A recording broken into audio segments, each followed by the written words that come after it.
Sobat Future G. Ketemu lagi sama kita di channel Easy We Talk. Talk. Oke, kali ini kita punya topik seru nih terkait Ya, dengan pendidikan ya. pendidikan di masa pandemi ini, Ya, khususnya jadi buat teman-teman semua khususnya yang masih menempuh studi nih, gimana sih caranya biar bisa tetap semangat saat belajar? Kita bahas habis ini ya. dan kita nggak cuma berdua, kali ini kita punya narasumber yang keren. Ya, kece sekali. Siapa dia? Oke, stay tune. Stay tune. Halo. Iya, kali ini kita udah kedatangan narasumber Narasumber yang kita. cantik, Ya, Kak Karis. kece sekali. Ya, Beliau, ya backgroundnya. Beliau itu namanya ya Mbak Karisma Khairul Hidayah. Kita bisa panggil Mbak Karis Kak atau Kak Karis. Karis. Dan Iya. beliau sekarang lagi menempuh pasca sarjana di Universitas Negeri Malang. Background BK ya, ambil BK ya Mbak. Iya. Iya. Siapa nanti muridnya? Ayo. Tapi nggak ada galak-galaknya ya. Nggak harus galak ya kalau guru BK Oh itu. iya, tapi stigmanya kan kadang kayak gitu ya, guru Oh, BK iya. itu. Ya nggak sih, bener nggak sih ya? Tapi sekarang sudah mulai luntur ya. Oh, Jadi gitu. sekarang BK itu adalah sahabat siswa. Oh Tuh. gitu. Udah seperti Bunda Dari. Sudah jadi sahabat ya sekarang. Oke. Oke, langsung saja Oke, untuk langsung. tema kali ini apa, Mbak?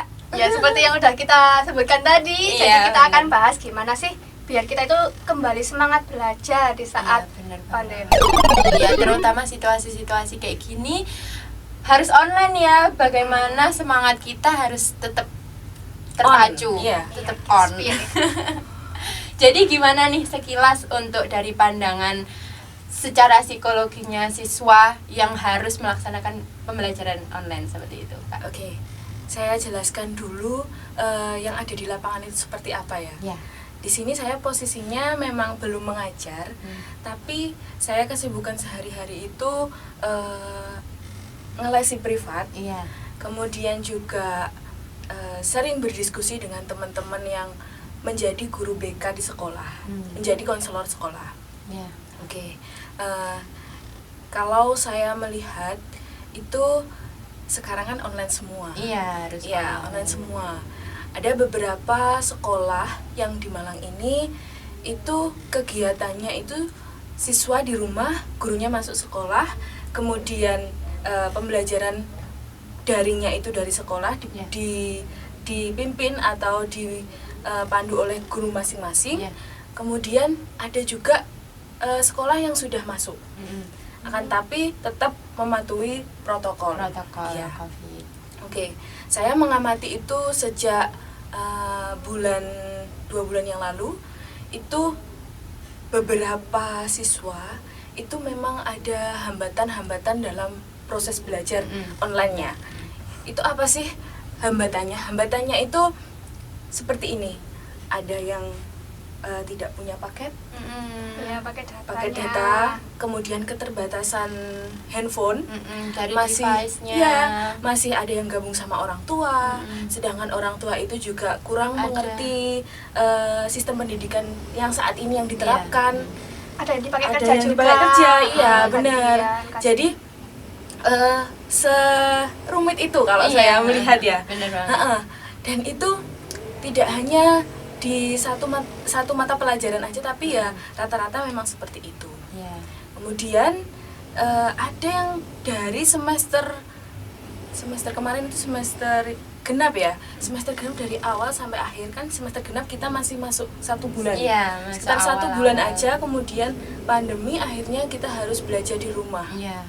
Itu dari bulan, terhitung bulan kedua sampai terakhir itu ada yang sama sekali tidak mengerjakan. Mengikuti pembelajaran. Absensinya, tidak. masalah absensi. Saat itu memang e-learning belum begitu berjalan ya, Iya. jadi lebih ke WA, via Oh, WA, kemudian pengumpulan tugas. Nah, saat tugas-tugas dicek itu memang nggak ada yang mengerjakan. Banyak. Tapi ada juga yang siswa yang masih rajin, maksudnya yang semangatnya tinggi, itu ya tetap mengikuti. Iya. Ya, seperti itu. Nah, akhirnya bermasalahnya di akhir semester mau kenaikan kelas. Iya. Gitu. Sedangkan harus dinaikkan. Iya. Gitu ya. Harus lengkap juga tuh Mas. Harus lengkap juga. Bagaimana penilaiannya akan dikumpulkan jika dikerjakannya tadi. Karena ya tatap muka langsung aja kadang lupa ngerjain PR. Iya. Ini masih hari ya dikerjain. Bagi-bagi. Oh, iya, online gitu. Nah, itu. Nah, terkait dengan psikologi siswa, itu bentar Kak, Mm-mm. ini tadi untuk kasus yang seperti itu, ini tadi dari siswa untuk jenjang kelas berapa? Iya, ini yang saya soroti ini tadi SMP ya, sekolah SMP. menengah. Kalau SD, saya rasa untuk teman-teman yang ngajar di SD, saya ada kenalan guru SD di beberapa SD di Tulungagung. Itu banyak yang tetap pertama ya memang WA seperti itu, tapi sekarang sudah kayak home visit gitu. Jadi kelompok belajar, beberapa siswa sekitar, tergantung muridnya. Kalau muridnya itu ideal kelasnya 30 ya, kelompok belajarnya 6 sampai 7 siswa. Jadi sistemnya Kelompok kecil. gurunya yang datang ke rumah. Iya, Membentuk kelompok kecil-kecil. membentuk kelompok kecil-kecil, tetap bertatap muka, akan tetapi jamnya dipadatkan, nggak seperti jam 7 pulang jam 12, enggak, beberapa jam aja ya. Oh, Kesannya seperti les ya, Iya. tapi Homeschooling. homeschooling gitu, tapi ya itu tadi, kalau saya rasa ya efektif. Memang kan ya masih SD ya, mungkin belum punya gadget juga, jadi itu apa salah satu strategi. Untuk kesadaran belajarnya pun beda sama anak yang dengan tataran SMP, SMA gitu ya Kak? Iya, Mungkin. benar. Iya. Oke, lanjut yang Kalau yang tadi. di SMP tadi dari psikologinya mungkin. Itu secara psikologis kalau saya melihatnya memang kalau siswa yang rajin itu tadi, yang rajin itu nggak masalah. Mungkin hanya terkendala tidak tatap muka itu aja. Untuk materi-materi dia tidak ketinggalan, apalagi juga masih ada modul ya. Iya. Tapi kalau yang tidak itu memang secara kognitifnya ya tertinggal. Nah itu tadi, tapi akhirnya di akhir itu menumpuk ya, tugasnya menumpuk, baru dia mencari gurunya. Baru mencari gurunya. Mungkin di situ- Maraton ya. Iya, maraton. Apa dia Kepepet cemas ya? ya. Gitu ya.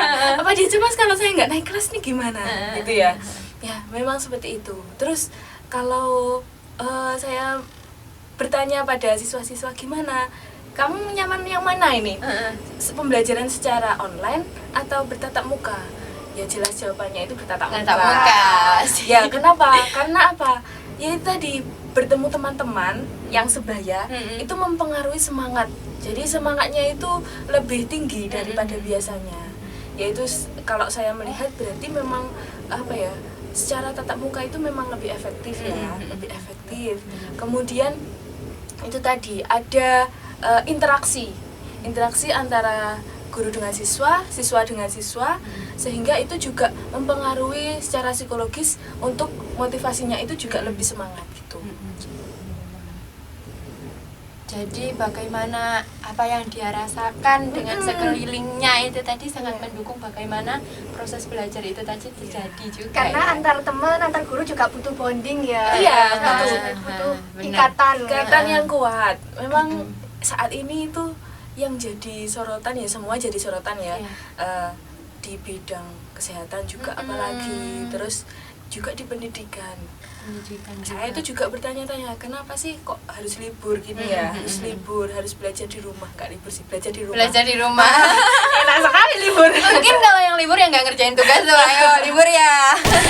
Ya itu ya, itu tapi ya memang pendidikan kan ya bertemunya itu kalau mungkin di SD, SMP nggak terlalu apa ya, nggak terlalu mungkin apa lingkungannya itu masih itu aja. Iya. Tapi kalau sudah di SMA kemudian di perguruan tinggi apalagi dari berbagai kota, memang itu lebih banyak apa ya, lebih banyak mudorotnya, malah nanti penyebaran virus itu Iya, semakin melebar. Kak, jadi mengenai kebutuhan perbedaan umur tadi ya Kak ya, itu tadi kira-kira kebijakan pemerintah itu adil nggak sih jika harus dipukul rata untuk semua jenjang pendidikan dengan ketentuan atau apa ya, kayak semacam kebijakan yang sama gitu loh mungkin. Oke, Kalau menurut saya ya, dengan melihat sebagian sebagian sekolah itu sudah ada yang masuk sesuai dengan protokol, kemudian jamnya itu juga dipangkas dari jam 7 sampai jam 12 yang biasanya sampai jam 3. Itu kalau yang di jenjang sekolah menengah, entah itu pertama atau atas, SMA atau SMP itu. Kemudian yang SD juga sudah mulai home visitnya itu berjalan dengan lancar, maksudnya sehari itu di kelompok belajar mana, di rumahnya siapa, itu sudah berjalan ya. Kemudian kalau di Malang ini saya kemarin tanya beberapa siswa itu juga yang di MI itu sudah mulai 1 minggu masuknya sekali. Kemudian kalau itu di rumahnya gurunya, jadi siswa yang datang.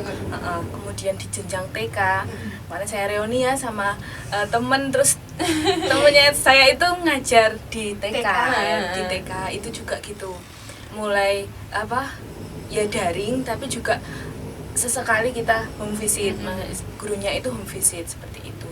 Jadi kalau menurut saya memang dari pemerintah itu memberikan kebijakan daring ya, semuanya daring, mulai dari TK sampai dengan perguruan tinggi, tapi itu dikembalikan dengan kebijakan masing-masing sekolah.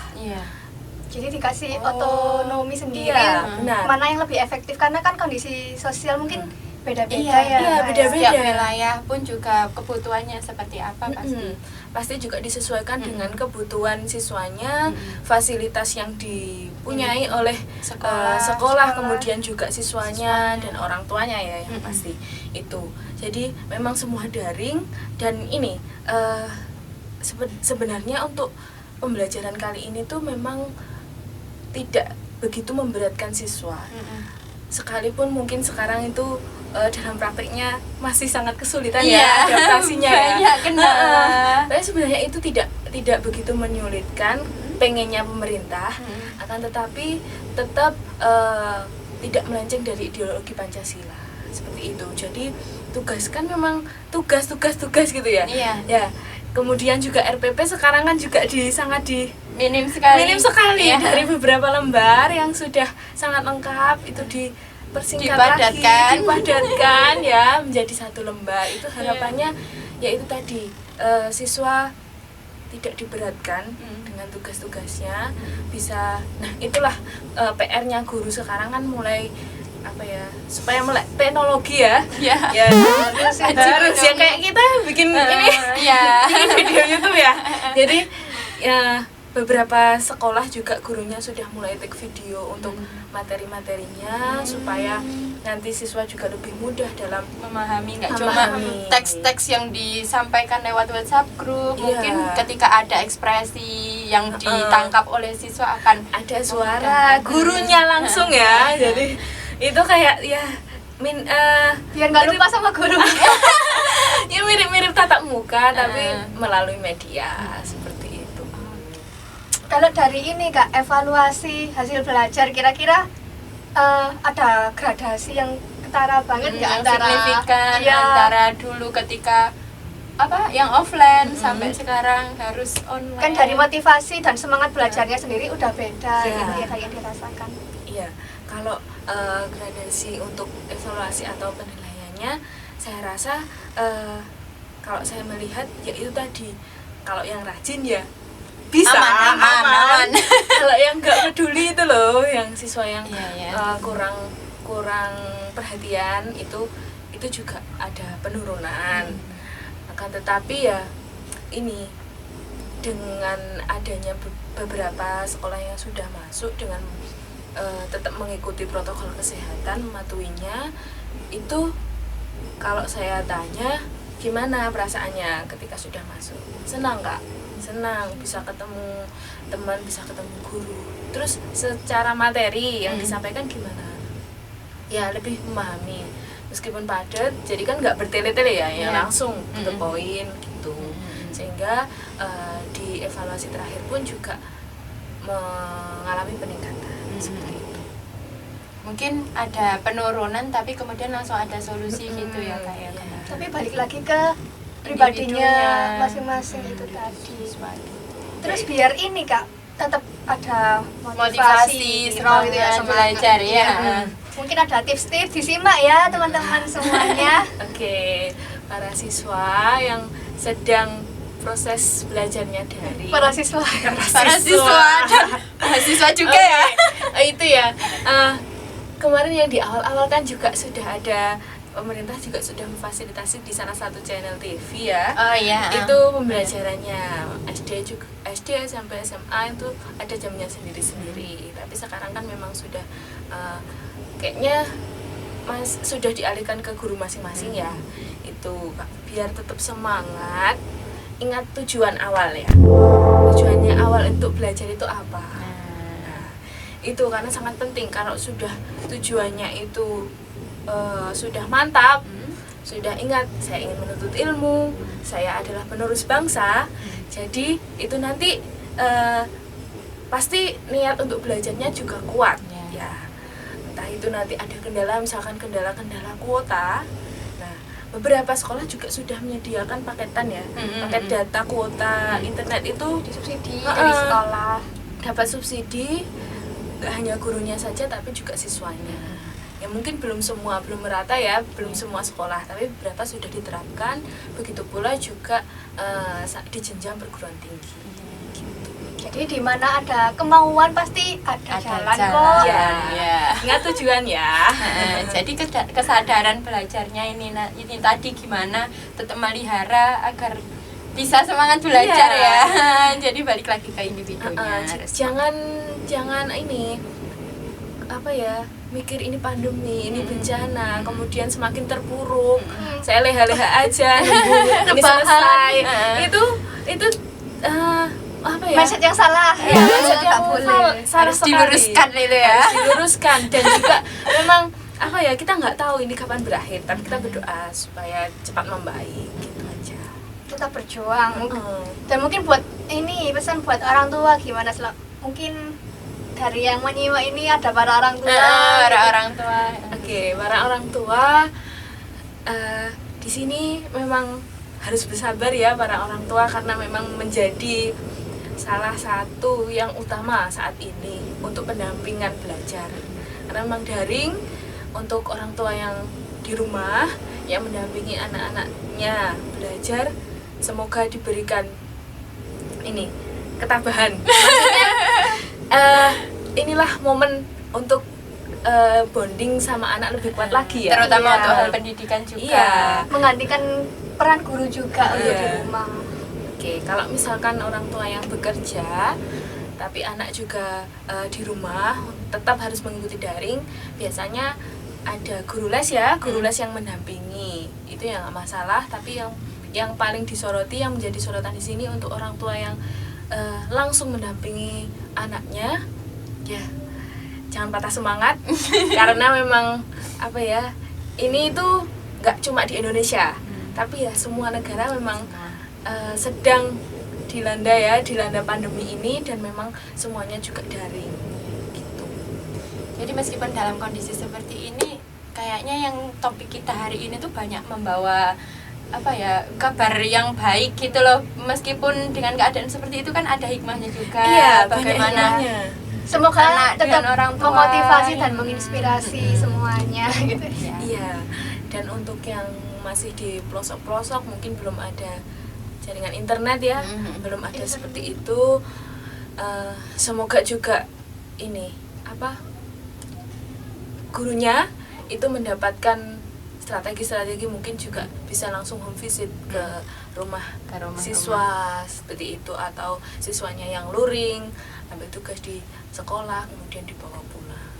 Oke, luar biasa sekali untuk hari ini mengenai pendidikan yang lumayan hangat ya saat ini. Semoga bisa mencerahkan dan tetap memberikan semangat buat terus belajar.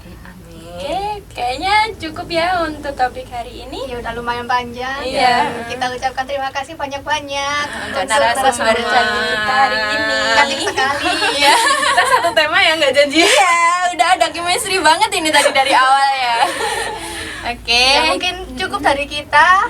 Untuk mungkin saran-saran lain atau pandangan lain, opini lain boleh banget di-share di Ya, kolom open diskusi komentar. kita ya di sini. Oke. Jangan lupa juga buat like, comment dan juga subscribe. Oke. Di-share kalau bermanfaat ya. Iya, iya harus bermanfaat. Ya, udah segitu aja. Sampai jumpa sahabat Future.